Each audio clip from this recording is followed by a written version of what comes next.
It's November 5th here in Seoul, and I'm Kindami. We begin with these stories making the headlines at this hour, starting with the U.S. presidential election.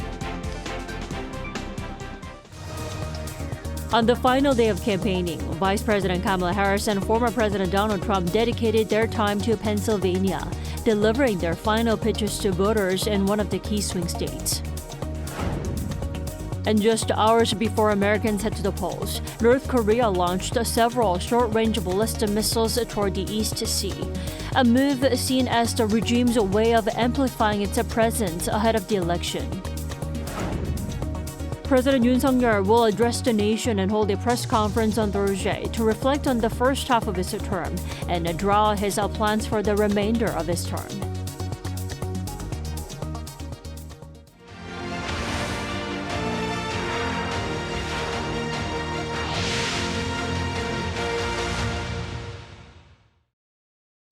It's finally the eve of the election day over in the U.S.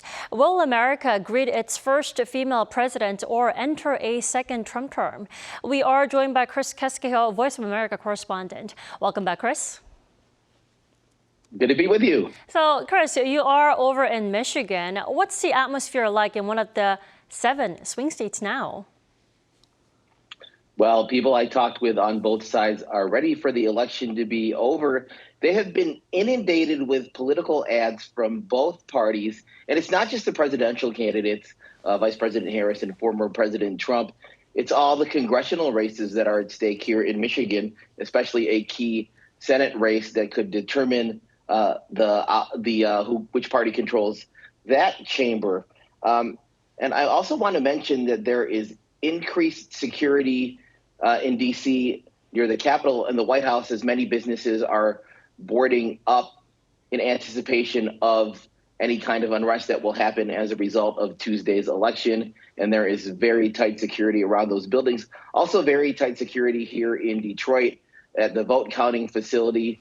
And experts say that we should be looking at 3 key voting blocks in this state. Arab Americans. Dearborn is home to the largest Arab American population outside of the Middle East, and actually the first Arab majority city in the U.S. as of 2023. Auto workers and black men, as Vice President Kamala Harris is trying to hold on to Biden's support in that key group, as Trump has made inroads or is trying to make inroads with that key group. Well, of course, it's the final day of their campaign. Now, walk us through where and how the 2 candidates are spending the eve of the election day. Right. Harris has 1 stop in Michigan, but the rest of her 4 stops are in Pennsylvania, in western Pennsylvania in Wilkes-Barre, eastern Pennsylvania in Allentown, western Pennsylvania in Pittsburgh, and eastern Pennsylvania in Philly. And those are all metro areas that have large Puerto Rican populations. Now, Trump, for his part, spent time in Raleigh, North Carolina, Reading, Pennsylvania, Pittsburgh, Pennsylvania. So they're focused on that key battleground state, Pennsylvania. And he will wrap up his night in Grand Rapids, Michigan, where he has spent the last 2 presidential elections very late at night. In 2016, he made a stop there, and it was because his campaign had a sense that it was going to win in 2016. So it's become kind of a tradition for former President Trump to spend his last campaign stop in Grand Rapids. Indeed. Now, what strategies are Harris and Trump really, pushing for in the final hours of the race then? Well, Harris has not mentioned Trump by name in her last few stops, and her campaign says that's intentional, as she wants to close on a strongly positive note. Now, Trump, for his part, is being Donald Trump. He's airing his grievances, going off script, but he's hailing his relationship with the U.S. territory of Puerto Rico, which he did at that campaign stop in Raleigh, North Carolina, saying that Puerto Rico is great and that he has done more for Puerto Rico than any other president. Of course, this is fallout from that comedian a couple of weeks ago at Madison Square Garden at the rally, who described Puerto Rico as a floating island of garbage, and the backlash was intense to that remark. Well, Chris, it's been such a tight race, especially this week. But I have to ask you, who is leading the latest polls? Well, We keep saying it over and over again. It's a statistical tie in those 7 battleground states. Now, some national polls show Harris with a slight lead, but again, that's within the margin of error. But there was an interesting poll out of Iowa that came out over the weekend by a very reputable pollster there, Ann Seltzer, and she says that Harris has a 3-point lead in that state, and that state was expected to be reliably in Donald Trump's corner. So if Iowa is in Harris's corner, it will really open up the map for her if she actually wins that state. Now, many experts don't think she's going to win that state, but they say that it could be a harbinger of things to come because this poll found that older white women supported Harris and that, older men also supported Harris.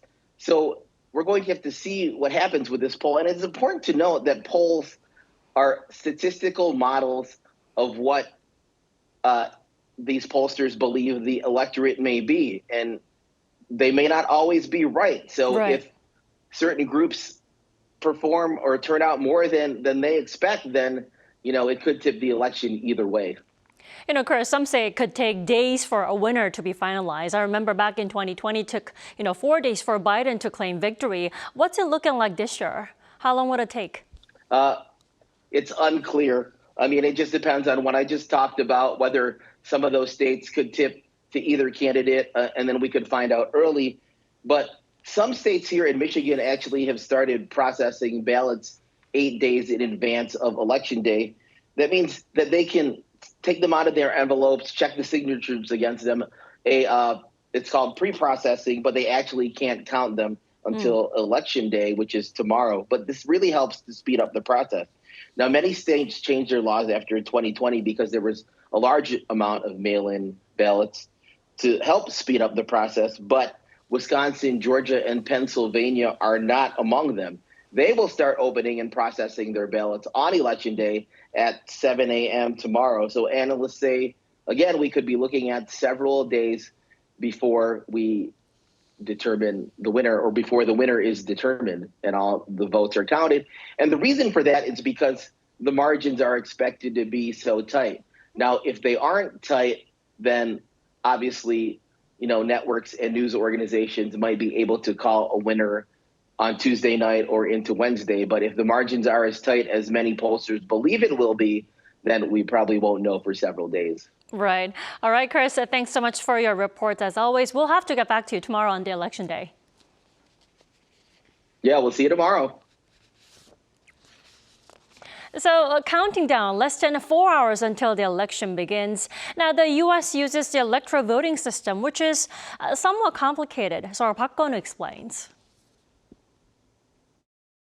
The U.S. presidential race is coming to an end.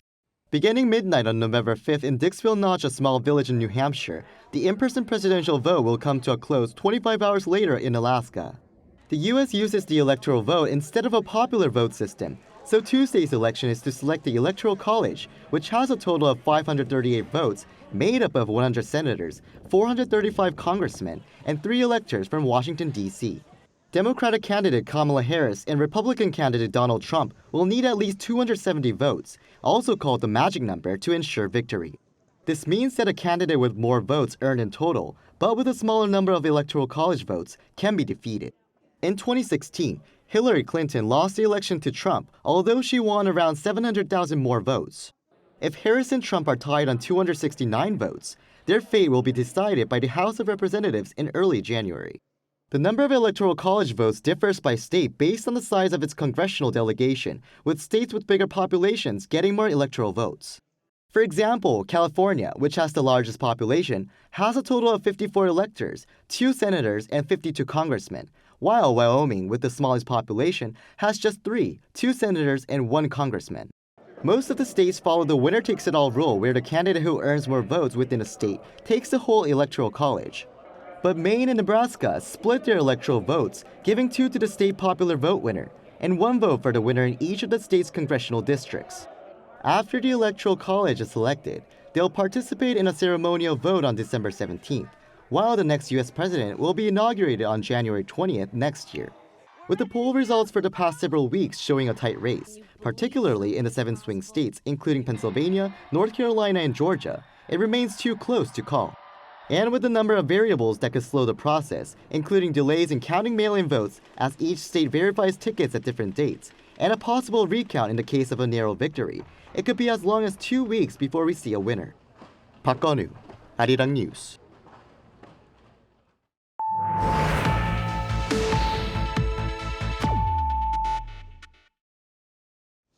North Korea this morning fired multiple short-range ballistic missiles into the East Sea.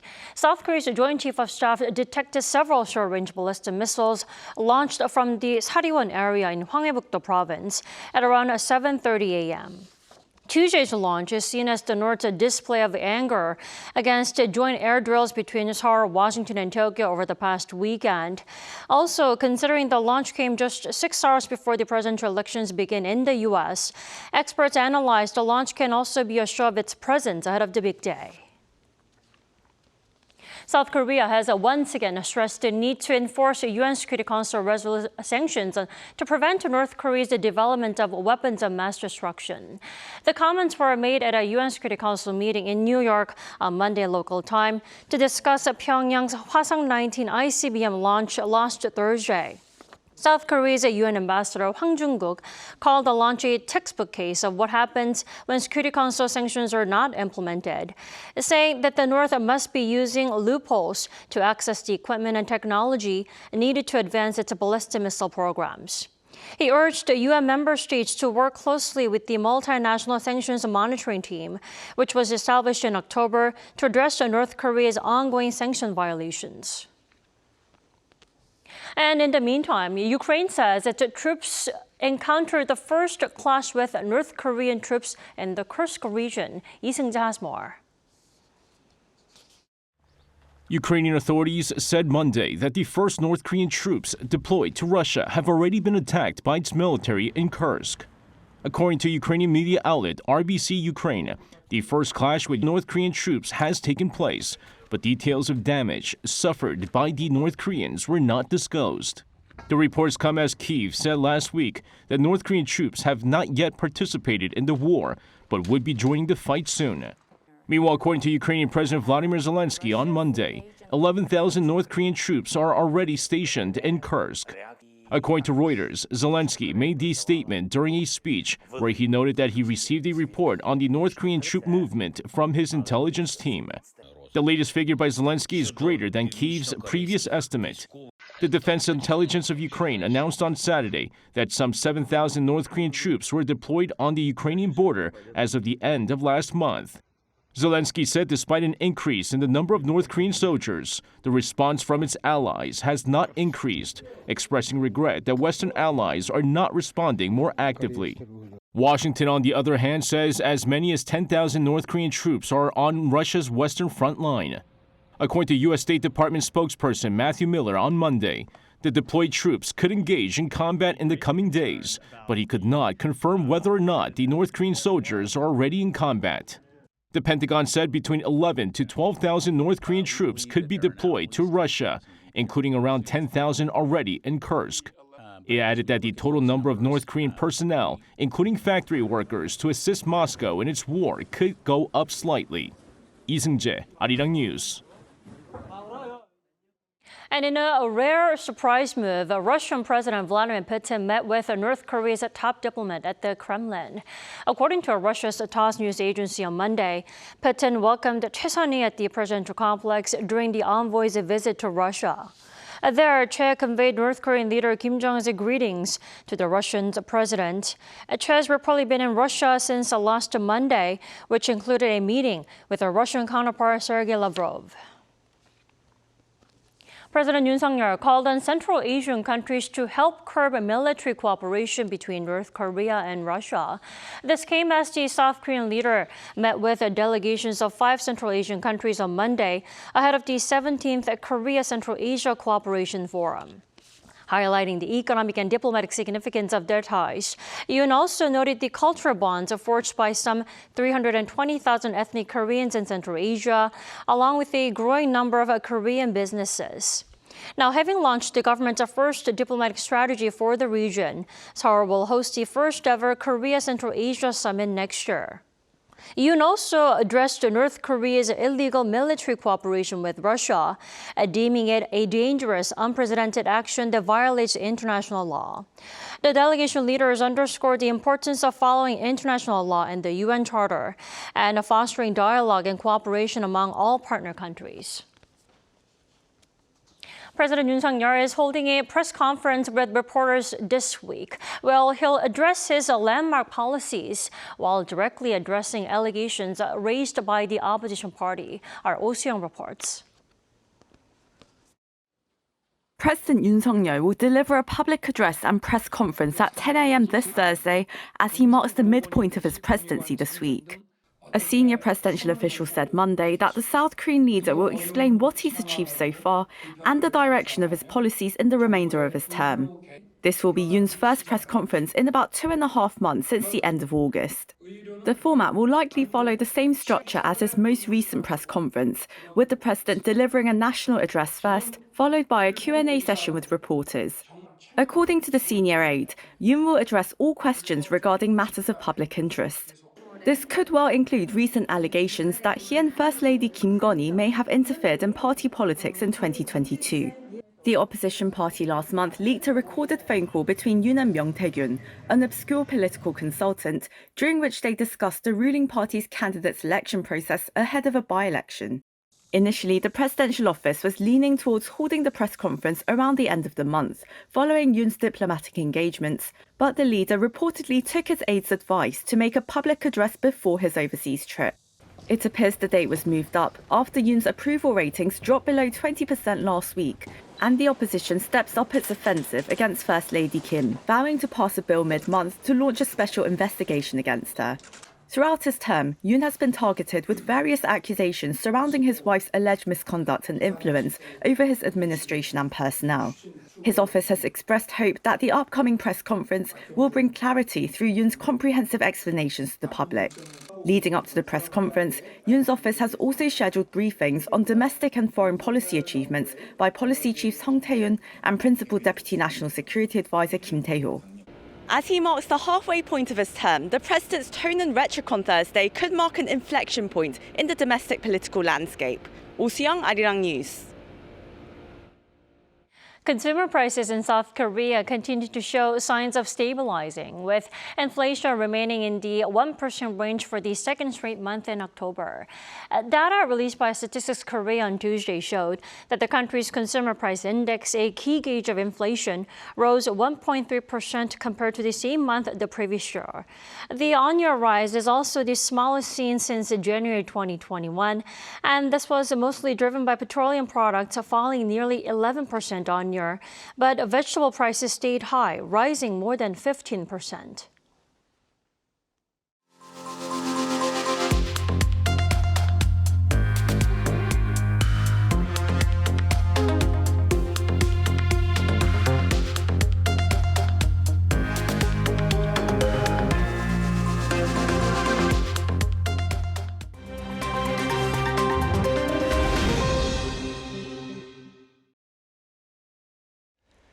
Good morning, I'm Kim Si-young, and this is The World Now.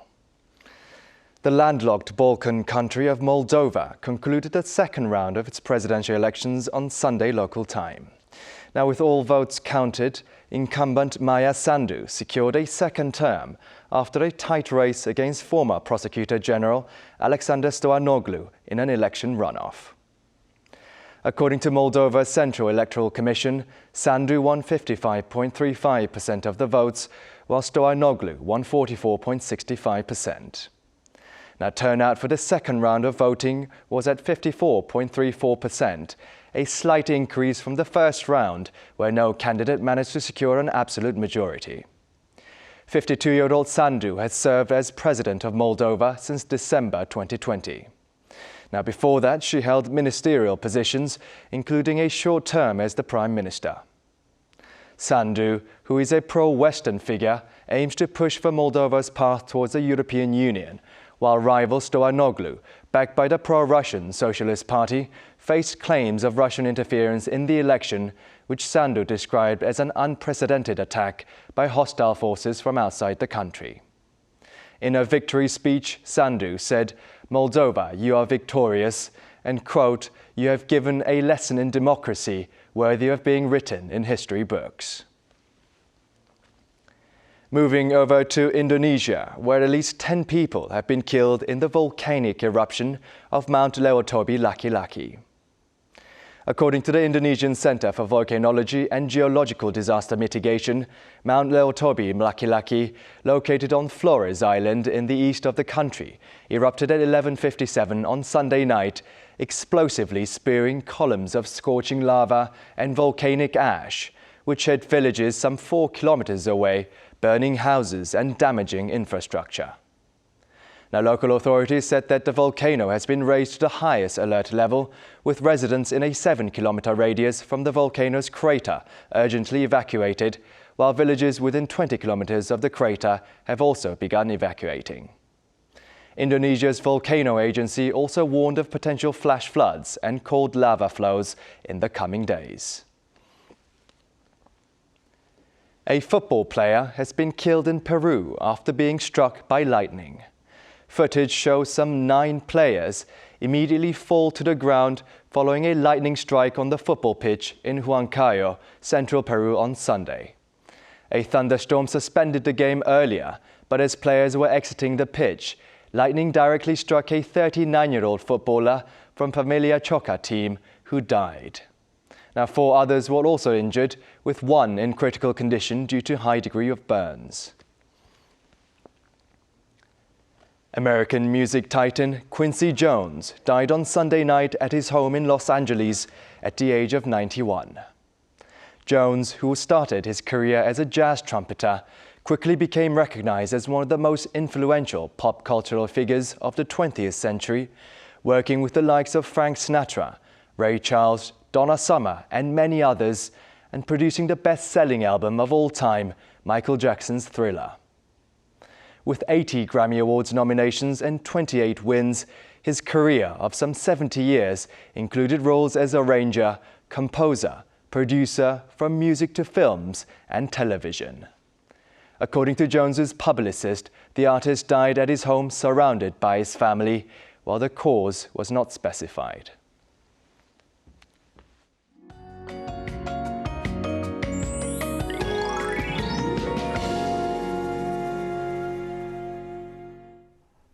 Temperatures dropped significantly in central parts of Korea, waking up 5 to 10 degrees lower than yesterday. So hope you had your winter jacket on your way to work this morning.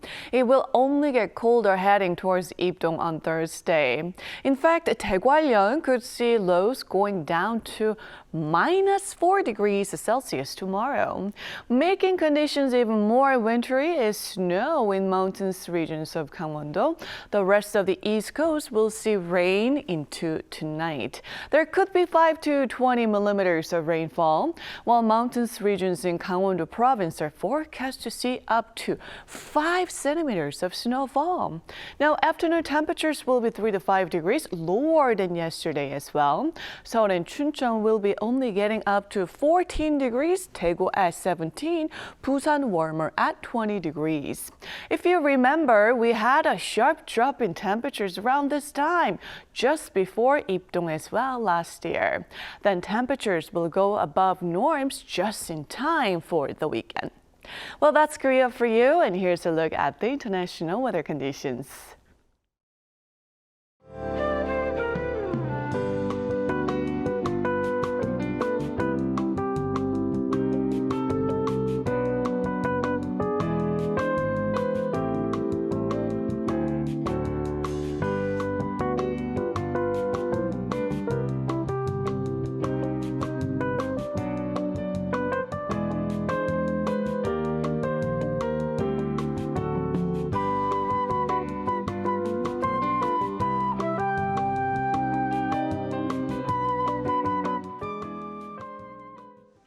We thank you for watching New Day at Arirang. We'll be back tomorrow at the same time, 10 a.m. Korea time.